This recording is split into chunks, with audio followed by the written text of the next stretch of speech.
Hello everyone, joitu videot moi dekhaisilu ami Fifi waterfall goisilu aru tar pisot ami golo ya Krangsuri waterfall aru waterfall tu bahut beshi dhuniya asil aru ta jabor karone komeo 15 minutes man trekking koribo lage aru okoman kosto kori holeo goi por pisot je iman beshi bhal lage aru tate okoman amoy ami thakilu tare view tu enjoy korilu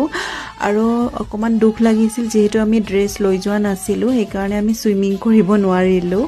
aru ya ami tate boating korilu aru ei শব্দটো চাওক না ইমান বেছি ভাল লাগে শুনিবলৈ আৰু যেহেতু ট্ৰেকিং কৰি আমাৰ ভাগৰ লাগি গৈছিল তাতে কিবা কিবি খালো মই জুস খালো ইহতে চাহ কফি এনেকে খালে তাৰ পিছত আমি আহিলো আৰু আহিপতে আমাৰ অকমান ৰাতি হ'ল গতিকে আৰু ৰুমত ভাত নবনালো তাতে খাই আহিলো আজি মিনি ভ্লগটো ইমানেই আছিল বাই